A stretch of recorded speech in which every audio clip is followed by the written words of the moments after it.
This is Audible. #stress. How to overcome social anxiety and shyness. A step-by-step guide so you can be yourself while being more confident and outgoing. Written by Chris Adkins. Narrated by Michael Pauly. Introduction. I want to thank you and congratulate you for purchasing this book. #stress. How to overcome social anxiety and shyness. A step-by-step guide so you can be yourself while being more confident and outgoing. Over 20 million people in the world suffer from social anxiety disorder, but over half of that number probably does not know that they are afflicted with the said disorder. What you may think is merely shyness can actually turn out to be something that may interfere in your life and may not help you live your life to the fullest. Well, fear no more. This book contains proven steps and strategies on how to make sure that you beat shyness and you get rid of social anxiety, so you could live the great life that you deserve. Enjoy. Chris Adkins. Chapter 1. What is social anxiety disorder? A condition that affects over 20 million people. Social anxiety disorder may first appear when one is an adolescent. Women are oftentimes more affected than men, but what exactly is this disorder about? Social anxiety disorder is having an unreasonable and excessive fear of social situations. A person who suffers from this condition fears being criticized or judged and does not like being closely watched by others, or feeling that he's in a situation where people would be able to analyze what he is doing. These fears are said to stem from a lack of social experience or social skills, so when you put someone with social anxiety in a room full of people, he may suffer from panic attacks. More often than not, people afflicted with this disorder know that their fears are irrational and that their fears aren't normal, but the point is that they find it hard to overcome the said fears, and they have no idea how to go forth with their daily lives with people around them. What happens then is that their daily lives get to be affected with these fears, especially when they know that they have to talk to a lot of people, preside over meetings, and other public situations, such as working in front of others or with others around him, drinking or eating in public, talking on the phone, using public toilets, going to parties, being in the spotlight or being the center of attention even just for a few minutes, interacting with people in general. Causes of social anxiety. Researchers agree that the causes of social anxiety can be divided into 3 categories, which are psychological. This means that a person may have suffered from humiliating or embarrassing experiences, especially when he was still a child. More often than not, it may be caused by parents who are overly critical of their children.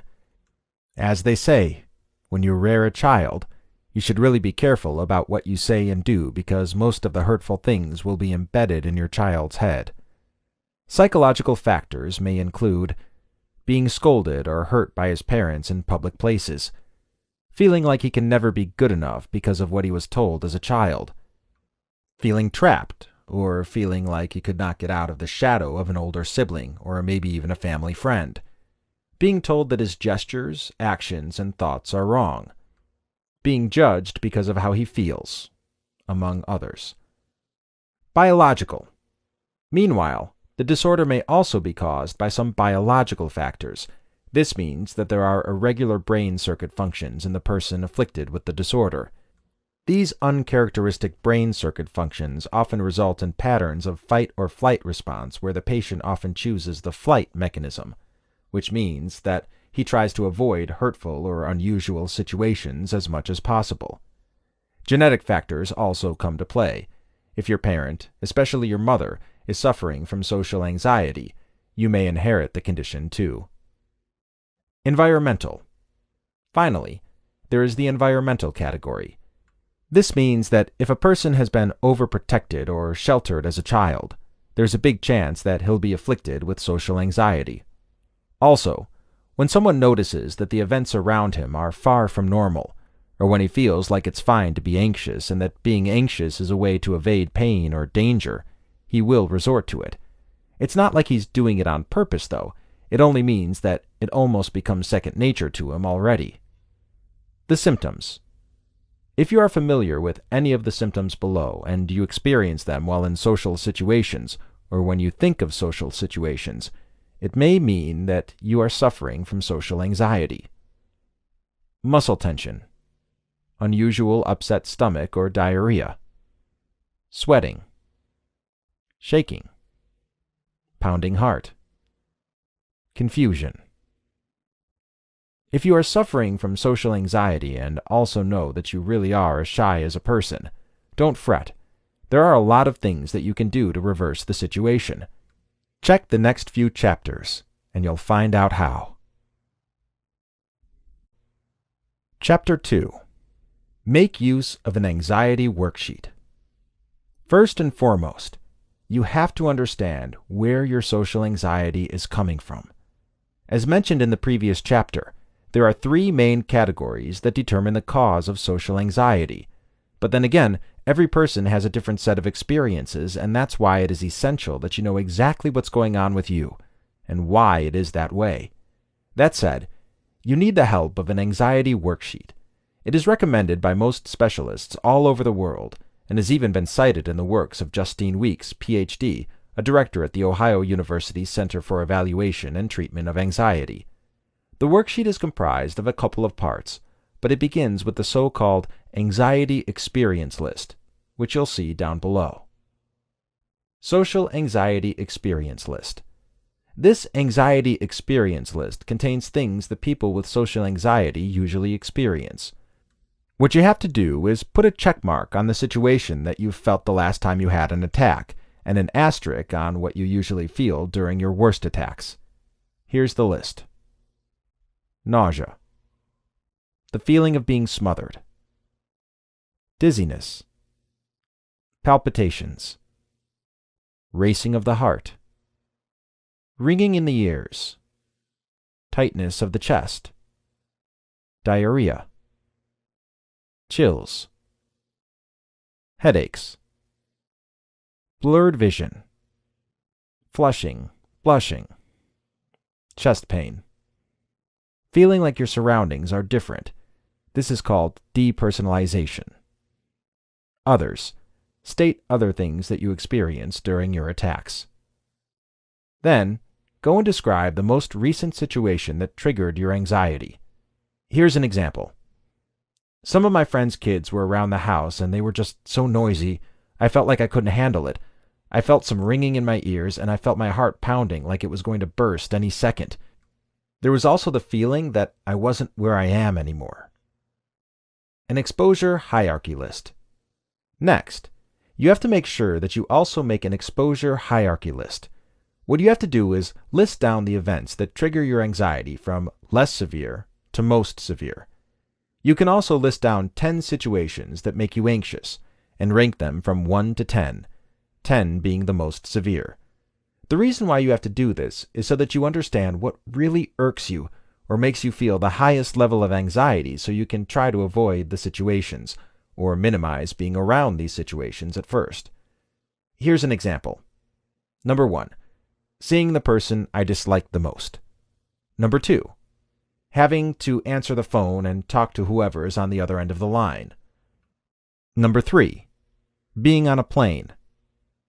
Number 4. Having to go to a job interview not only because of the interview itself, but also because there are all these people around and I have to talk to them too. Number 5. Going to the office. Number 6. Taking public transportation. Number 7. Being around my family. Number 8. Having to go to parties. Number 9. Using the public toilet. Number 10. Paying for what I bought at the mall. Thought separation. Now, you have to try to separate or categorize your thoughts.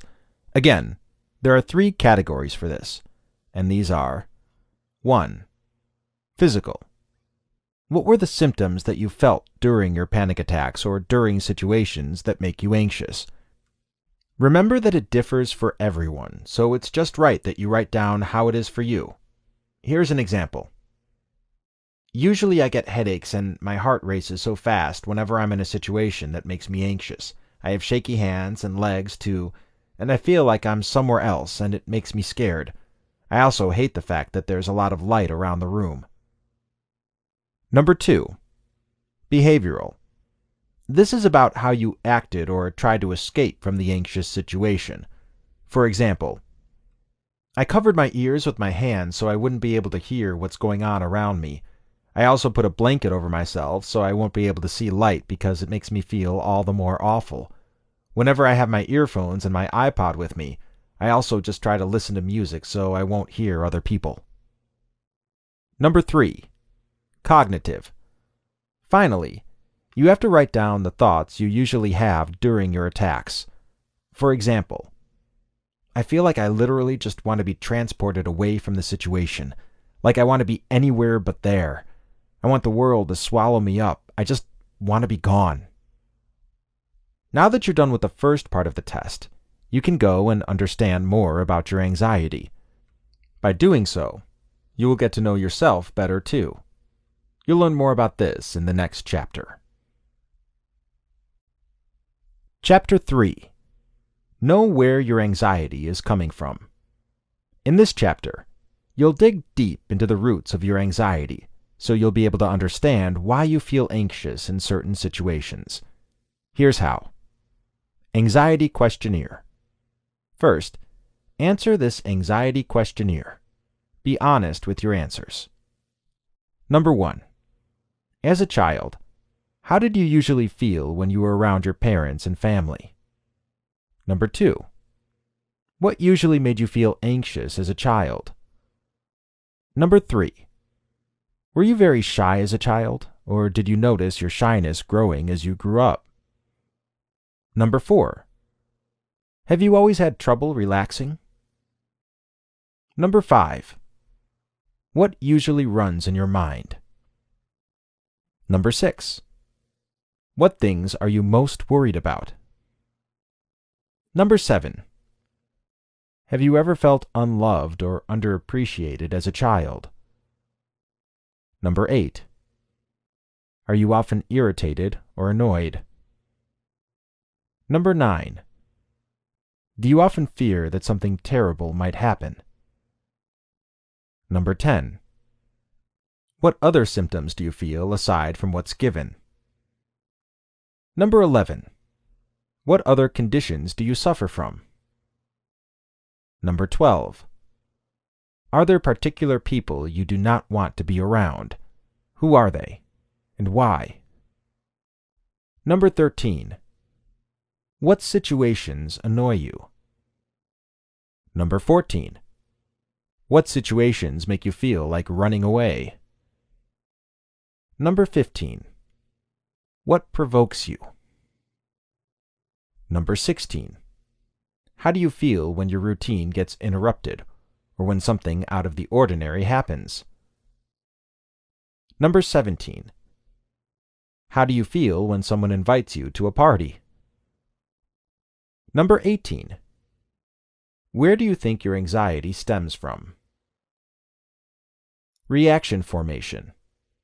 Write how you'd usually react during the situations presented below. Number 1. Your most hated person walks into the room, or you simply just hear his voice and know that he's there. Number 2. You lost your purse and it contains a whole lot of cash and credit cards. Number 3. You didn't get what you wanted right away. Number 4. You're somewhere you've never been before. Number 5. You're around people who talk too much or too loud and are asking you questions that you really do not want to answer. Number 6. You're asked to speak in front of a lot of people. Number 7. You have to go to a restaurant where there are lots of customers eating. Number 8. You have to go to a public toilet. Number 9. You have to go to a job interview, and one part of which consists of a panel interview. Number 10. You need to ride public transportation. Number 11. You have to pay for what you bought at the mall. Number 12. You are asked to answer the phone. Number 13. You have to sing in front of a crowd. Number 14. You have to ask the sales clerk at the mall to assist you with what you want to buy. Number 15. You need to ask someone permission to use something that isn't yours. Number 16. Someone invites you to a party or social situation. Number 17. You were told that you won't be able to go to the mall tomorrow. Number 18. You were told that there is an additional chore that you have to do today. Number 19. You were asked to recite in class. Number 20. Your professor asks you to teach some of your classmates in math. Challenging yourself and making rational responses. Upon answering this questionnaire, you should then try to challenge yourself to create different responses instead of focusing on your anxiety. For example, instead of asking someone to pay for what I bought at the mall for me, I will do it myself. Instead of not answering the phone and just letting it ring, I'll try to answer it right away. I'm not even in front of the person speaking anyway, so I have nothing to be afraid of. Instead of saying no right away to the person who invited me to a party, I'll say yes and I'll show up. After all, I'm not sure of what happens, but it could be great and I might meet someone nice. If I'm asked to make a speech or speak in public, I'll make sure that I have prepared for it. I don't have to be perfect, but at least I know that I've prepared and I won't be embarrassed. If I lost my purse, I will try to be calm and just call the bank and credit card companies so they could freeze the account. I'll ask friends for help, too. If people around me are being so noisy, I just put some music on and wear my earphones so I won't be able to hear them, or maybe I'll try to join the conversation. Basically, you have to assess the situation so you could create positive responses in your head. In creating these responses, you need lots of practice, but soon it will pay off. When you think positively and have positive responses, you'll be able to do it in real life too. It's not that simple, of course, but you just take it a step at a time, and you'll be fine. Chapter 4. Setting Realistic Goals. Sometimes, social anxiety is also the effect of overwhelming yourself too much with goals that you know you cannot attain in a realistic setting. Yes, there is nothing wrong with dreaming big. A lot of people recommend it, actually. But the point is that in order to cure social anxiety, you have to take baby steps. As mentioned earlier, it is very important to take things one step at a time. By setting small, realistic goals, you get to feel better because you know that somehow you'll be able to achieve them. Of course, this does not mean that you can no longer dream big and won't be able to achieve your big goals in life. It only means that you have to take the very first step to go there by setting the bar low first. For example, you dream of going to Disneyland in Paris, but you haven't even gotten out of California, ever in your life. You see the point? Start small so eventually you'll make your way to your big dreams. Here are some tips that will help you set realistic goals. It all starts with knowing what your goals are. Imagine that you have no social anxiety. Imagine that you're not scared of people or social situations. What do you want to do? What exactly do you want to achieve that you know you can achieve in just a short amount of time? Here are some examples. Putting a ringtone on your phone instead of keeping it on silent mode all the time. Answering the anxiety worksheet. Going to work earlier starting next week. Setting your alarm and not hitting snooze. Not working in your bed so you'd easily be able to sleep. Okay, Some of you may think that these goals aren't really goals at all. They're too simple, right? But that's exactly why you have to start with them, because they're doable. Set a schedule. Most people with social anxiety do not like it when their schedule or routine gets interrupted because it causes them to be in panic mode. While you cannot avoid certain situations in life, you can try to create a schedule that will help you achieve your goals and will lessen the feeling of not knowing what's going to happen next. If you have set your own schedule, it means that no matter what situation you'll be in, you can manage. So in turn, your social anxiety will be lessened. Here are some examples. Meditate every 7:30 in the evening on weekends, or at least 3 to 4 times a week. Review your presentation about biology on Saturday night after watching your favorite show.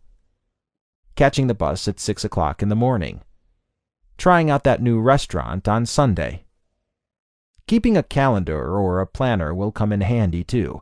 When you write down your goals, they are more likely to come true. It's also okay to make a checklist day by day, so after achieving something, you can already tick it off the list. This way, you'd be reminded of what you've done, and you can tell yourself, hey, achieving my goals is actually doable. Make your goals specific. Again, by making your goals as specific as possible, you will not overwhelm yourself, and you'll be able to lessen the stress that you put on yourself. Here are some examples. Instead of saying that you'll go on a healthy living or eating a green diet, which is very generalized, just say that you'll eat a piece or two of fruit for each meal every day. Instead of saying, I will no longer be anxious, without any definitive ways or how to achieve it, just say that you'll meditate and try to relax whenever you can. Instead of saying that you'll travel right away next month, save some money first. Instead of saying that you'll go out there and meet new people, enroll yourself in a class so you could really meet new people. You see the difference now? Don't make your goals vague because you'll just end up not following through. Break it down. Now, you have to break your goals down so you would know how to go through each of them. If you know what to do, you will be confident, so you would no longer be scared of social situations. For example, goal: recite in class. Ways to achieve it: study before going to class. Raise your hand to catch your professor's attention and say what you know is right. Goal: speaking in public, public speaking. Ways to achieve it: read and research about the topic you were given. Dress up well, because you really can dress to impress. Take a deep breath and say what needs to be said. Don't think about the people around you and just concentrate on what you have to do. Goal: go to a family reunion without feeling like you want to walk out the door right away. Ways to achieve it: go early and sit next to the family member you feel close to and that you're comfortable with. Have a conversation with him.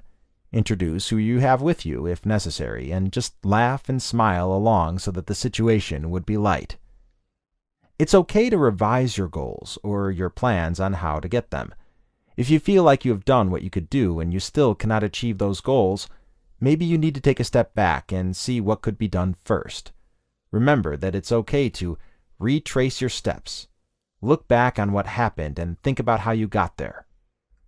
Make sure that you have scheduled your goals and that you're really seeing your schedule the realistic way. For example, you may want to do 3 big things at work, but your house is 2 hours away from the office, and you're also taking some short classes, and you know you get lazy at night. You have to be realistic so you wouldn't feel like a failure if you couldn't achieve your goals. Scale back your goals every once in a while. Again, do not push yourself too hard. Don't let your circumstances define you. Yes, you fear people. That's a given. But you shouldn't let that rule your life. Don't feel like you have to hide from work or from the office. You can work, you can earn, and you can go on with your life if you just manage to go through your anxiety. And don't forget to take it on one day at a time. This is crucial. Reward yourself. The problem with some people is that they push themselves too hard without thinking of rewarding themselves or giving themselves some consolation for their hard work. Take note that it's okay to reward yourself after achieving even the simplest of goals. This will motivate you to do more and be more. Chapter 5. The Power of Meditation. You'd probably think that meditation is solely for people who want to live a Zen life and all that, but if you want to get rid of your social anxiety, you have to give yourself the chance to meditate. You have social anxiety because you're prone to worrying too much, and meditation will help you relax your mind. Meditation is so powerful because it allows you to sit back and just forget about everything for a while. No, it's not like you're trying to escape your condition, but when you meditate, you're helping yourself get ready to face the world. When you meditate, you get to be at peace, and when you're at peace, it will be easy for you to feel confident even if you're surrounded by a lot of people. Here's how you can make meditation work for you. Number 1. Set a schedule. It's always important to set a schedule so that you're prompted to do what you have to do, and that also works for meditation. First of all, make sure that the time you choose is convenient for you. It's recommended that you meditate in the start of the day, but if you're often cranky in the mornings and you know you're just going to rush through the process, then choose another time instead. What matters anyways is that you're comfortable with the time you choose and that you can keep up with it regularly. Just don't do it when you're overly hungry or when you're very full, as you won't be able to concentrate. Number 2. Do it in a quiet place. It's important that you do not get disturbed while you're meditating, because if you're in a room full of noise, you just won't be able to concentrate and it would be hard for you to relax your mind. Number 3. Do some breathing exercises. Breathing exercises help you meditate and put your brain in a state of peace and will help you follow the rhythm of your body. Here's how. Exhale through your mouth. Then, after counting to 4, inhale through your nose. Then, count 7 seconds and hold your breath for the same duration. Then, exhale again for 8 counts. Do this exercise at least twice daily. Number 4. Try some shamatha. Shamatha is also known as mindfulness meditation and is one of the ways for you to control your mind. Here's how you can do it. Sit down and tell yourself that at this moment, you're going to work for the betterment of your mind. Sit upright and make sure that your feet touch the ground, or sit down on the floor or on a yoga mat with your legs crossed to feel stable and strong. Don't forget to make sure that you are in an erect position and that your shoulders are on the same level with each other. Look down, just a couple of inches from your nose. Make sure that you don't get distracted by looking at other things. Just relax and breathe. Don't think about anything else and focus only on your breathing patterns. Imagine how each breath flows throughout each part of your body. If any thought comes up, just tell yourself to stop thinking about it because it does not belong at this moment. Focus on that. If you want to learn more about how to meditate, then I recommend the book #Stress, Mindfulness for Life, Peace, and Happiness, Mindfulness Stress Reduction Techniques and Practices for Beginners on How to Live in the Present Moment Anxiety-Free by Chris Atkins. Number 5. Relax your muscles. It's also important that you relax your muscles so that you'd be able to release some tension and you won't feel like you're so tired or stressed all the time. Make sure it also gets done before presentations or public speaking engagements. Lie down on a bed or sit on a reclining chair and do the following. Focus on one part of your body, such as the left leg or the left arm. For at least 5 seconds, take a deep breath and squeeze the muscles on that area. Don't worry if you feel uncomfortable. You're supposed to release some tension anyway, but of course, make sure that the pain is bearable and that it doesn't feel like pain is shooting up from the inside. Listed below are some of the ways you can squeeze various parts of your body. Raise your shoulders towards your ears. Take a deep breath to tighten the chest. Shut your eyelids tightly. Stretch your jaw by opening your mouth wide. Raise eyebrows as high as possible. Pull toes towards you to tighten calf muscles. Curl toes downward.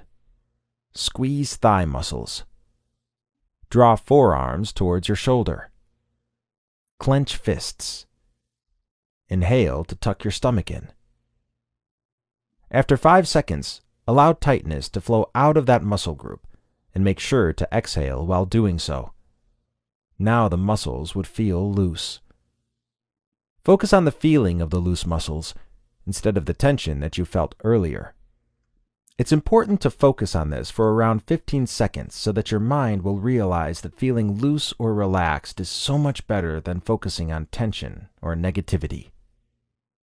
Number 6. Visualize. Think of a place that makes you feel at peace and concentrate on that as you breathe. Allow yourself to feel happy and content and just be in that state of serenity as you picture yourself in that place. Feel like you're not where you are now, and just breathe. Number 7. Pick a mantra.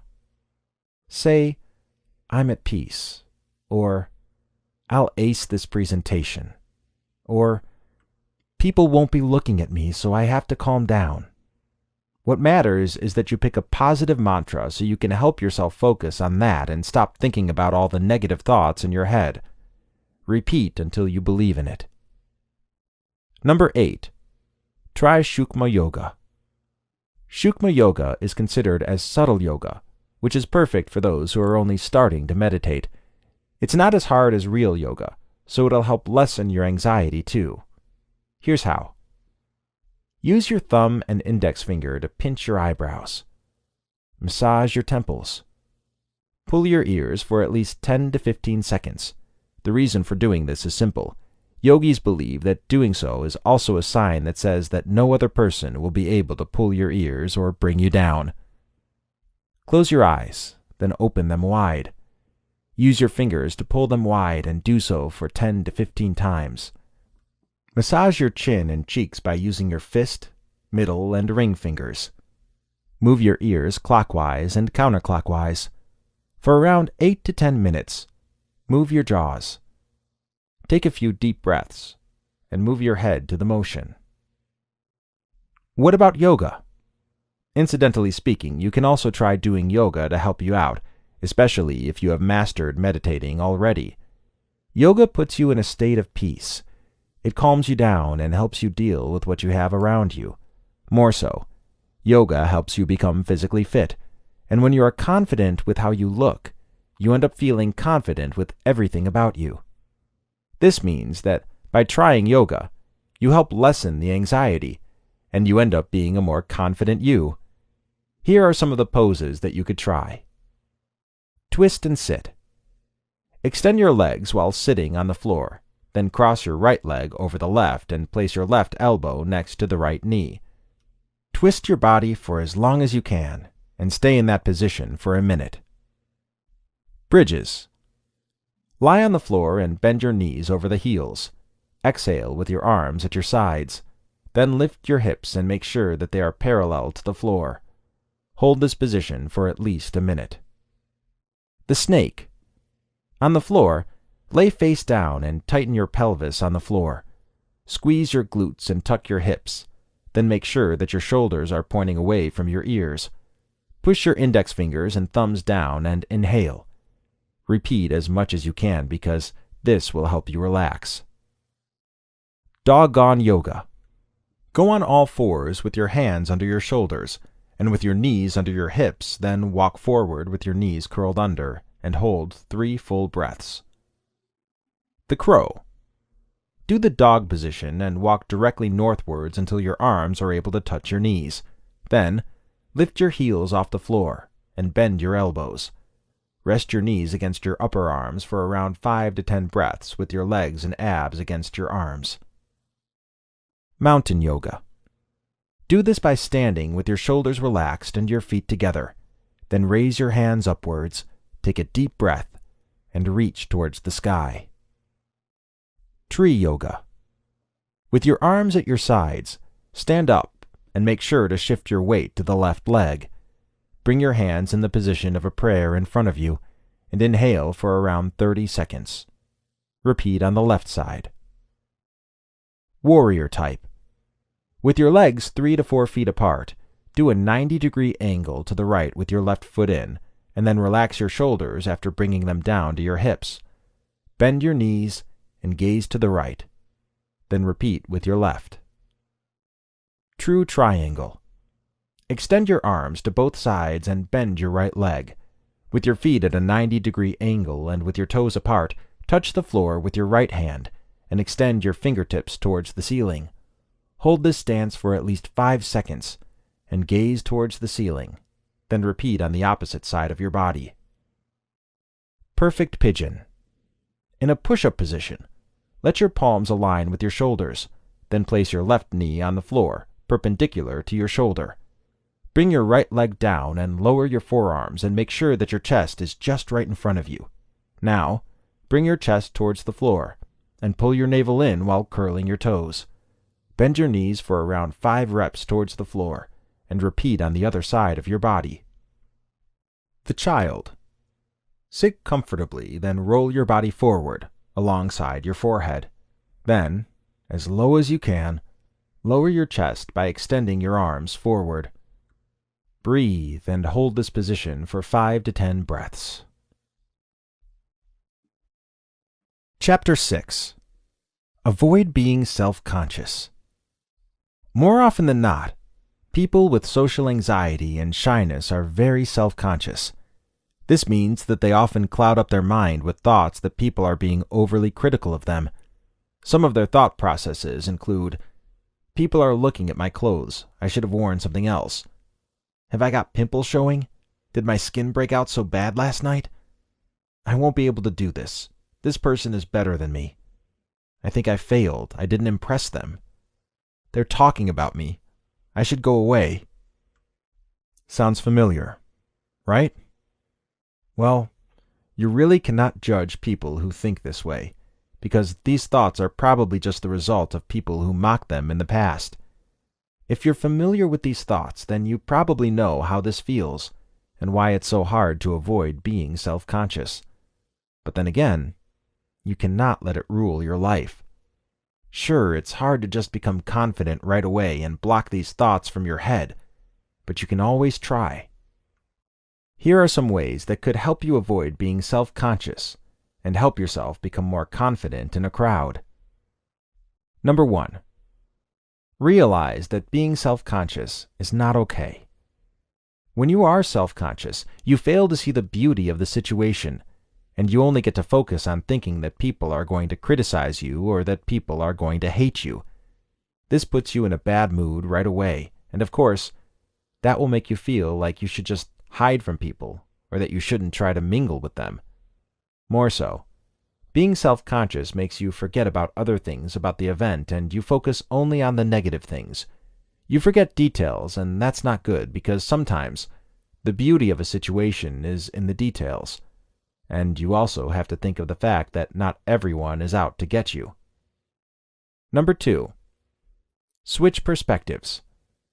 The reason why you're so self-conscious is because you just see the world around you in such a way that people are talking negatively about you, or that they're trying to observe you. Well, why don't you think about how you think instead? Just focus on your thoughts. It would be good to practice this while you're in public transportation or maybe even in a room full of people. Think about how you see others. Think about what's currently bothering you. Just stop thinking that people are trying to notice you or that they're observing you. You're not under a microscope. Then, try to start a conversation with anyone there, especially people who smiled at you or said hello and the like. By doing so, you get to realize that not everyone's the same and that not everyone you see is out to judge or hurt you. Number 3. Smile. It is such a cliche, but it's true. When you smile, others smile too, or something to that effect. Smiling can break a lot of barriers because it's a simple but big, flashing neon sign of friendship. By doing so, you create an instant connection between you and the other person, and of course, that could help you start talking to each other. And while you're talking, don't forget to smile. Smile while talking. You'd see that it helps you deliver your words in such a light manner so there would be less tension in the air.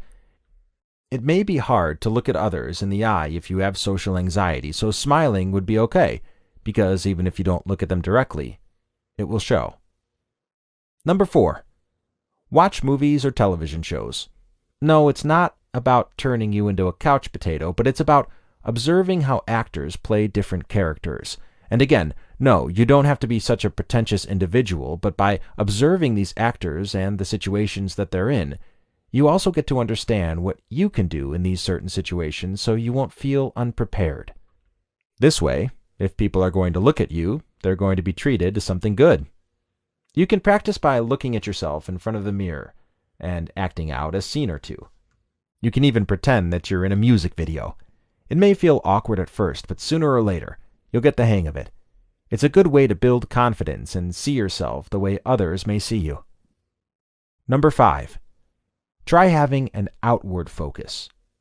Having an outward focus means observing other people around you. Does this make you a gossip monger? No. It's just a way of putting yourself in other shoes, because you already think that they talk and think about you, so now's your chance to observe them too. Observe the way they speak, the way their hands and bodies move while speaking, and try to learn a thing or two from them, even if you do not actually talk to them. It's kind of a way of getting revenge in your head without being evil at all. Number 6. Be prepared. Being self-conscious is already hard, but if you're the kind of person who goes through life unprepared, then you really would have a lot of things to be worried about. One of the reasons why most people are self-conscious is because they know that they're doing things half-hearted. They're not exerting a bit of an effort.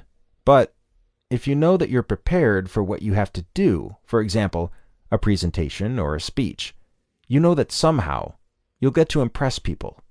Somehow, when you're prepared, you know that you'd have fewer worries to think of. Number 7. Remember, damned if you do, damned if you don't. The great Eleanor Roosevelt was right when she said that. You know what? No matter what you do, people are still going to say something. You really cannot please everyone. Some people will pick on you just because they want to. Some people will fail to see the positive things about you because they're overly critical. But there will always be people who will appreciate you for who you are. Having social anxiety and being self-conscious may make it hard for you to see that. But you have to realize that if you focus on these negative thoughts and you don't try to improve yourself, then you are only harming yourself. Don't be a people pleaser, because it will just hurt your soul. Chapter 7. Don't let worries rule your life. Here's the thing. Oftentimes, you just let your worries rule your life. This is especially true in the case of those who have social anxiety disorder and who have allowed shyness to take control of them. Well, read this chapter, and you'll learn how to take control of your worries instead of letting them control you. List your worries down. It would be good to jot down your worries and reflect about them so that you'd understand that they can be solved, and then ask yourself some questions that are related to your worries, such as, do you really think that this thing you're worrying about will happen, and why? Are you worried about something real, or is it all just in your mind? Is there something you can do to prevent the problem from happening, or is it out of your control? Why exactly are you worried? What situations affect you? What kind of people makes you anxious? Are you taking care of yourself? Do you feel overworked? Do you feel underappreciated? What makes you so scared? Do you feel like you're not getting enough emotional support? Why do you think it's important to be certain about everything in life? Do you think it's possible to be sure about everything? Why do you always think that bad things will happen? Do you think you can still live your life even if you're not certain about everything? Do you think you're helping yourself by worrying? With the help of these questions, you can come to terms with your worries and understand that some of them may be problems just in your mind, so you can relax. Don't prioritize your worries because really there are so many other things that you could focus on. So deal with those. The era of worry. You allot some time for exercise or meditation sometime in the day if you want to be at the peak of health. Well, instead of worrying about every single thing every single time of the day, just make your own time for worry. No, it's not about telling yourself that you should worry about this or that. It's about allowing yourself to go over your worries at one point of the day, and then forget about all of them. This way, you'd feel lighter. Give around 5 to 20 minutes of your time to your worries, probably just after going home from work, and definitely not before bedtime, okay? Worry about whatever you have in mind, and then leave them be. Shelve your worries. You know how when you're procrastinating, you tend to postpone what you have to do because you feel lazy and because you feel there are other things that you should focus on? You could do that with your worries, too. For example, you're working on a project and you suddenly think about the number of clothes in your hamper and the thought that you may have nothing to wear tomorrow. Ignore the thought, or just write it down and worry about it later. The more you tell yourself to worry about that certain event later, the more you'll be able to forget about it and be able to focus on the bigger things in life. If you still feel you cannot easily break your worry habit, and you want to live a life free of worry, then I recommend the book, #Stress: How to Stop Worrying and Start Living a Peaceful Life in the Present Moment, by Chris Atkins. Chapter 8. Let Go of Cognitive Distortions. Cognitive distortions are thoughts that ruin your mind and ruin your day. They're basically negative thoughts that you focus on, and so you end up feeling bad and you end up thinking that these negative thoughts will come true. Well, why don't you challenge yourself so you could replace these cognitive distortions with positive thoughts? Wouldn't that be better?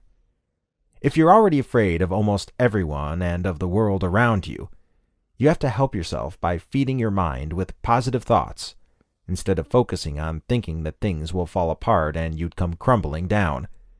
Here are some of the prime examples of cognitive distortions and what you can do about them. Number 1. Too much generalization and over-analyzing. Sometimes when you feel depressed about a certain situation, such as failing an exam or not getting a job, you may feel like it will just happen over and over again. You may tell yourself that if you apply again tomorrow, you just won't get hired, so it's best to just stay in bed. You may feel like you'd fail the exam again, so it's best not to study and just wing it. But you know what? Thinking this way is just a way of belittling yourself, which will prevent you from taking on better and bigger chances in the future. The solution. All you have to do is keep in mind that the things that have already happened are already part of the past, so it does not necessarily mean that they'll happen again. And if they may, focus on the fact that every day is different, and that sometimes coincidences just happen. Move forward. Number 2. All the negative thoughts are true. You know what's wrong with people? Most of the time, they focus on the negative rather than the positive. For example, you were able to give a speech and everyone applauded you.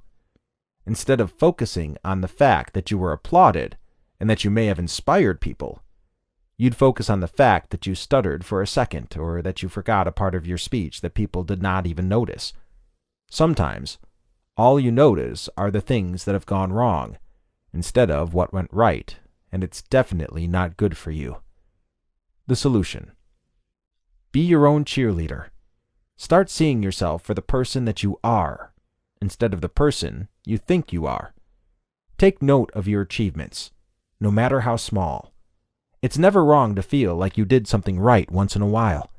Remember, nobody's perfect, and no one is expecting you to be. Number 3. Catastrophic motion. When it rains a little too hard, what do you think? Do you think that it's just because of strong winds and all that?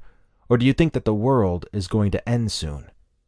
Some people are obsessed with catastrophes and thinking of worst-case scenarios.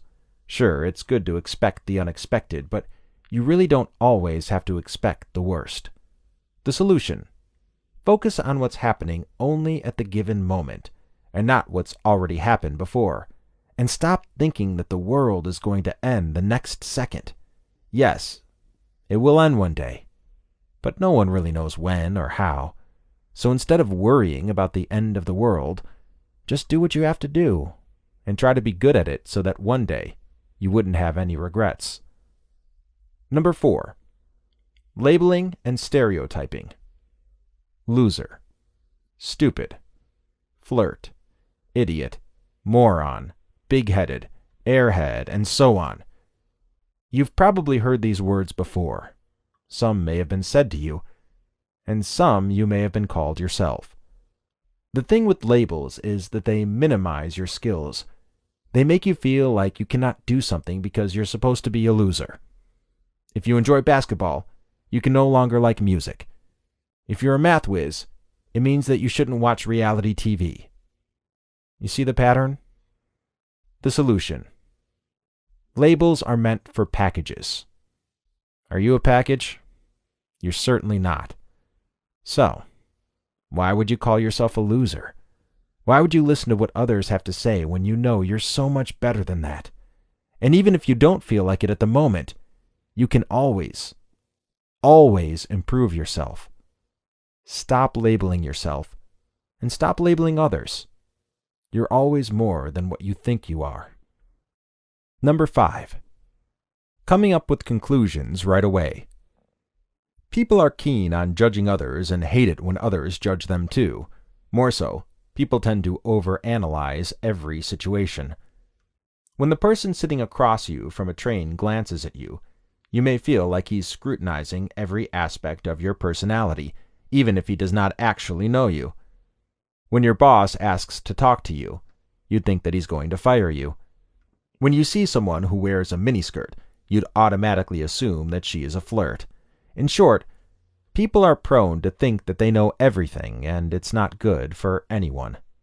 The solution: remember the saying that you should not do unto others what you do not want to be done unto you? Yeah, focus on that. Stop judging others, and stop jumping to conclusions.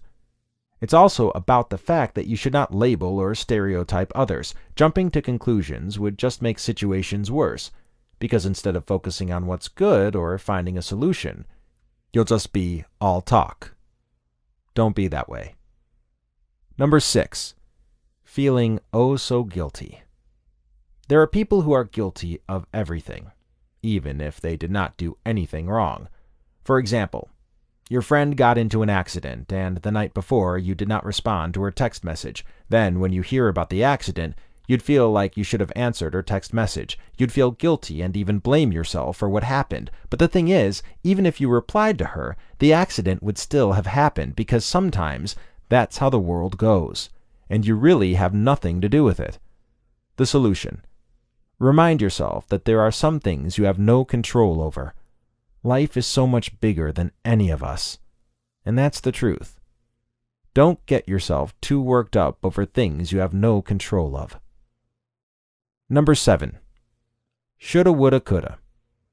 There are people who make their own rules, and some of those rules include shoulds and shouldn'ts, or what a person is supposed to do and what he's not.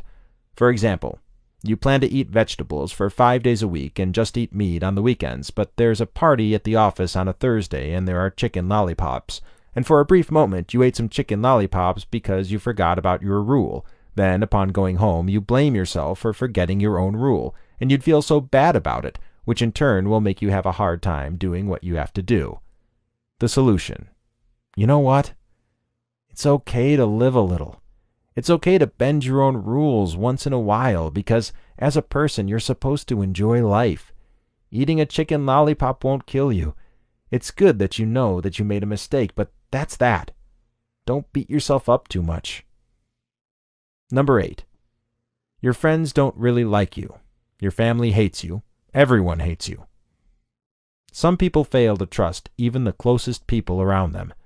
They think that everyone's lying to them and that everyone's being fake. It's so hard to think this way because it would cripple your mind and your soul all the more. If you feel like your family or friends don't like you, then how can others like you? Right? The solution. You see, here's the thing. Sometimes, even your family and friends can't be your biggest fans. This happens.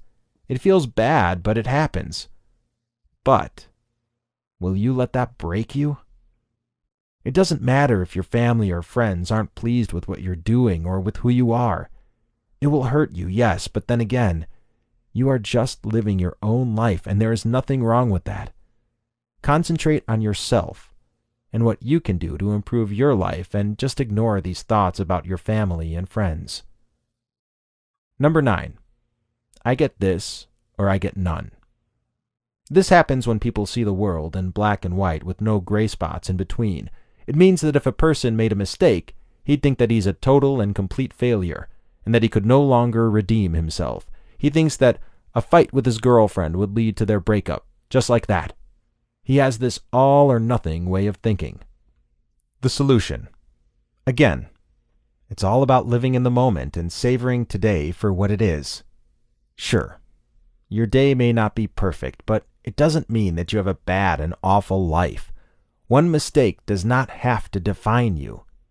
You just have to keep that in mind. Chapter 9. Remember that it's okay to be assertive. There is nothing wrong with being assertive. In fact, it's a good way to get rid of the worries and help yourself become confident and be the kind of person who can stand in a crowd without feeling like it's best to escape. As your own person, you have every right to let others know that you are not a pushover and that you can make your own decisions. Doing so will help you stop being in a pool of social anxiety and will also help you take better care of yourself. Here are some tips that will help you become assertive in the right manner. Number 1. Know that guilt will lead you nowhere. Some people feel so guilty 90% of the time, even if they know that they have nothing to be guilty about and that they haven't done anything wrong. Well, ask yourself, why in the world are you so guilty? What makes you feel that way, and who made you feel that way? The thing is, even if someone made you feel that way, you still have it in you to stop those thoughts because you own your own mind. Your mind is a part of you, and no one else should be in control of it but you.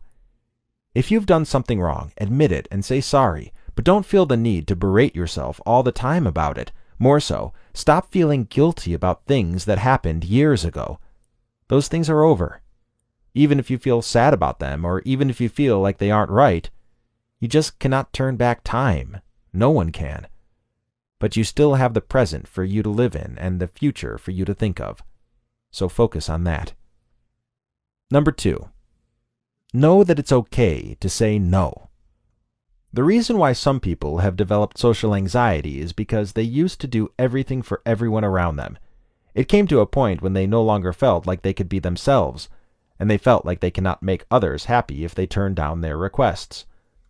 But thinking this way is wrong, because these people around you shouldn't control the way you make your decisions. You can say no, especially if you're not comfortable with what people are asking you to do and if you know that these things won't help you grow. It's your right to choose the things you want to do. Remember that. Number 3. Learn the difference between compliments and manipulation. There are people who flatter you with their words so you can do things for them. There are manipulative people around, and you'll come across them, but you can avoid them and do not let them rule over your life. If you see that people are only being nice to you when they need something from you, ask them about it. If you can't do that, just make your way away from them. They'll surely get the hint. And you know what? That's okay. Number 4. Don't feel like you're stepping on others by knowing you're right. Some people think that when people have done nice things for you, you have to treat them with kindness 100-fold. Yes, you should be nice to them. You can help them out.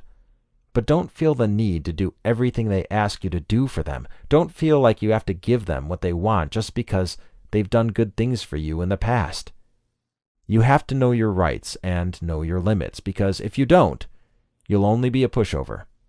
If people are being abusive and are taking advantage of your kindness, find it in your heart to let go of them so you can stand freely on your own. Number 5. Before doing something, ask yourself if it will help you grow, or if it will be good for you. Do not be the kind of person who just does everything for the sake of doing it. Yes, you are trying to let go of social anxiety, but it does not mean that if the situation is already unbearable and overly uncomfortable, then you still have to be there. Weigh the pros and cons and see if something is worth it. Number 6. Successive approximation. There is something called successive approximation, and it can help you be assertive in a subtle but effective manner. For example, you hate how your office mate talks so loudly when he walks by your cubicle. You don't like most people already, and this makes you feel like you're going to burst apart. Well, the next time you find yourself with this person, try to make small talk or try to join in a conversation.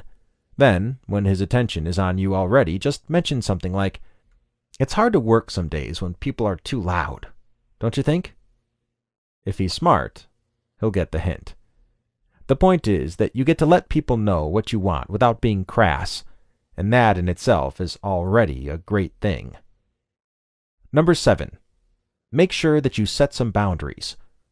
Don't act like you have the whole weight of the world on your shoulders, especially if you know that you have a choice to think otherwise. Focus on what you have to do. Help others if you can, but don't make them or their chores your responsibility. Know what your limits are, and learn to set boundaries so people won't abuse you. You have to take care of yourself. Number 8. Know that it's okay if some people get angry with you and decide to leave your life. Somehow, you'd lose people along the way, especially if you're trying to change things about your life. On the road to being confident and self-assured, it's best to lose the people who are only pulling you down and making you feel bad about yourself. There are so many toxic people in this world, and having all of them in your life won't be good for you or for anyone. It is one big slap of reality, sure, but you'll get through it, and you'll be able to move past it with the kind of confidence that you should have. Keep these things in mind, and you'll be able to stop being socially anxious. Conclusion. Thank you again for purchasing a copy of this book. I hope this book was able to help you to understand what social anxiety and shyness are, and how they can affect your life. The next step is to make sure that you did not only read this book, but you took what you've learned to heart. This way, you get to stop being shy and socially anxious, and you get to have what you've always wanted in life. Thank you for your time. I wish you the best of luck. Chris Adkins. This has been #Stress, How to Overcome Social Anxiety and Shyness, a step-by-step guide so you can be yourself while being more confident and outgoing. Written by Chris Adkins, narrated by Michael Pauly. Copyright 2015 by Chris Adkins. Production copyright 2015 by Chris Adkins. Audible hopes you have enjoyed this program.